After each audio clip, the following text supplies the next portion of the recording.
Morning. कल हमने 2 paragraph इस चैप्टर के पढ़ चुके थे, है ना। हिंदी का हमने फर्स्ट चैप्टर शुरू किया था और इसके 2 पैराग्राफ हमने कल पढ़ लिए थे। ठीक है, आज मैं थर्ड पैराग्राफ शुरू कर रही हूँ।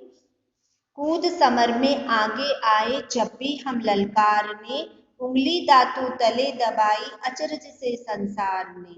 सदियों से बनते आए हैं हम पन्ने इतिहास के, त्याग और बलिदान हमारे व्रत है 12 मास के।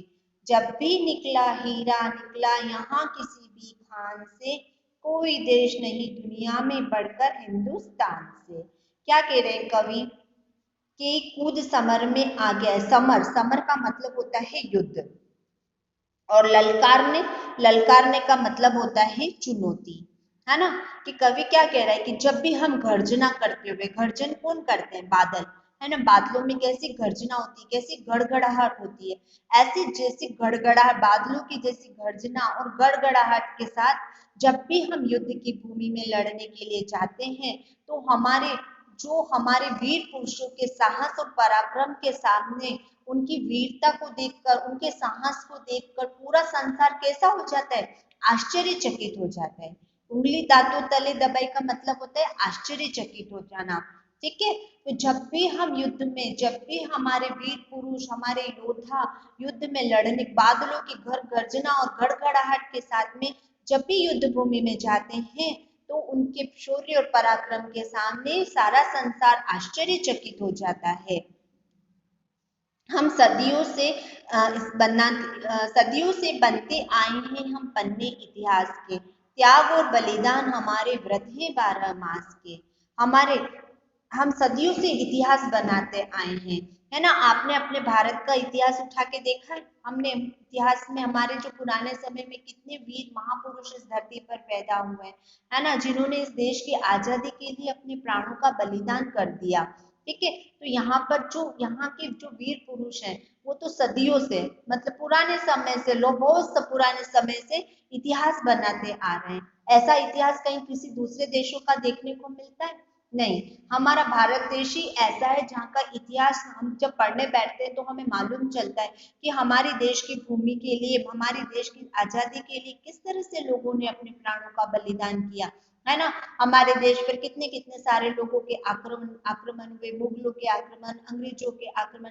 किस तरह से हमारे देश के वीर योद्धाओं ने इन योद्धाओं से डटकर मुकाबला किया, लोहा लिया इन लोगों से और अपने देश को उनसे आजाद करवाया, है ना। तो हम इतिहास को देखते हैं, है ना, इतिहास बनाते हैं। अपनी मातृभूमि के लिए त्याग और बलिदान की भावना ही हमारे जीवन की प्रतिज्ञा है। कवि क्या कह रहा है कि हमारी प्रतिज्ञा क्या है कि हम अपने देश के लिए त्याग और बलिदान, है ना। यहाँ के लोग अपने देश के लिए अपने प्राणों का मोह नहीं करते, अपने देश के लिए अपने प्राणों का बलिदान कर देते, यही उनकी जीवन की प्रतिज्ञा होती है। उनका प्राणों का मोह नहीं होता है उन लोगों को, है ना। और जब भी निकला हीरा निकला यहाँ किसी भी खान से, कोई देश नहीं दुनिया में बढ़कर हिंदुस्तान से। हीरा कौन होता है? एक अमूल्य रत्न होता है ना।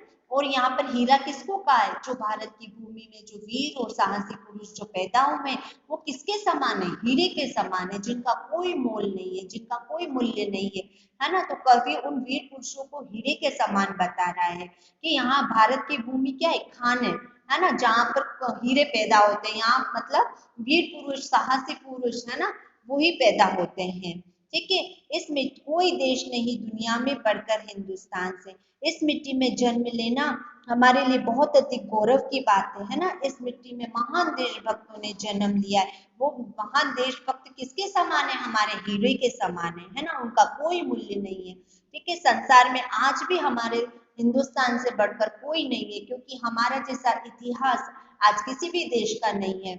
और हमारे देश पर जितने वीर पुरुष पैदा हुए हैं, ऐसा कहीं किसी देश के बारे में हमने नहीं सुना है। तो हिंदुस्तान की मिट्टी में जन्म लेना हमारे लिए बहुत अधिक गर्व की बात है, और हमारे हिंदुस्तान से बढ़कर और कोई भी दूसरा देश नहीं है। ठीक है,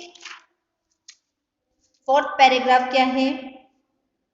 यह धरती जो माँ है हमें जान से प्यारी है, हर बालक के जिम्मे इसकी चौकस पहरेदारी है। बोलो मेहनत खूब करेंगे, कठिन परीक्षा आई है। माँ का दूध पिया जो है, सौगंध उसी की खाई है। इसी उम्र में परिचय पाले हम श्रम से बलिदान से, कोई देश नहीं दुनिया में बढ़कर हिंदुस्तान से। ये जो धरती माता है वो कैसी है? हमें हमारी माँ के समान है ना। आप सभी को भी अपनी माँ अपनी जान से प्यारी होती है ना। उसी तरह से जो धरती हमारी जो माँ है ना। अब तो हमें कैसी है वो? हमें जान से भी प्यारी है। इसके लिए हम अपने प्राणों का मोह नहीं करते हैं। हर बालक के जिम्मे इसकी चौकस पहरेदारी है। जो और इसकी जो सावधानी के साथ में और सतर्कता के साथ में जो रक्षा करने की जिम्मेदारी किसकी है? हम सभी बच्चों की है कि हम इसकी जिम्मेदारी के साथ में इसकी रक्षा करेंगे, सतर्कता के साथ में हम इसकी पहरेदारी करेंगे। ठीक है। और हमारे सामने देश की रक्षा करने की और विकास करने की कठिन परीक्षा का समय। हम बच्चों के साथ हमें क्या करना है? हमें देश का विकास भी करना है और देश की रक्षा भी करनी है। और अब देश के विकास करने के लिए आपको क्या करना पड़ेगा बेटा? आपको खूब मन लगा के पढ़ना पड़ेगा। आप जितना मन लगा के पढ़ोगे, जितना आप अपने देश का विकास कर पाओगे, है ना। और देश की रक्षा के लिए हम देश की रक्षा के लिए अपने प्राणों का तनिक भी मोह नहीं करेंगे। जब हमारे देश को किसी भी मुसीबत में का सामना करना होगा, तब हमेशा हम अपने देश के सामने खड़े होंगे, है ना। देश के साथ खड़े हुए होंगे कि हर मुसीबत का हम डटकर मुकाबला करेंगे।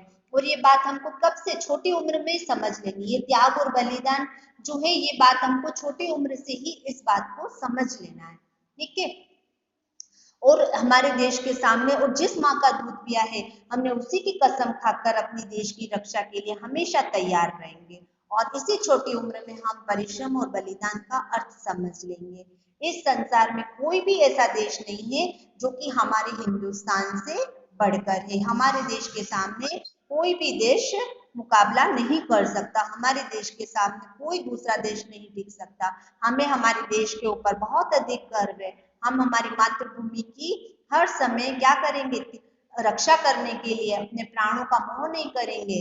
ठीक है। और हर समय देश के विकास के बारे में तत्पर रहेंगे। ठीक है। अब इस पैराग्राफ को आप वापस से एक बार रीड करिएगा। ओके।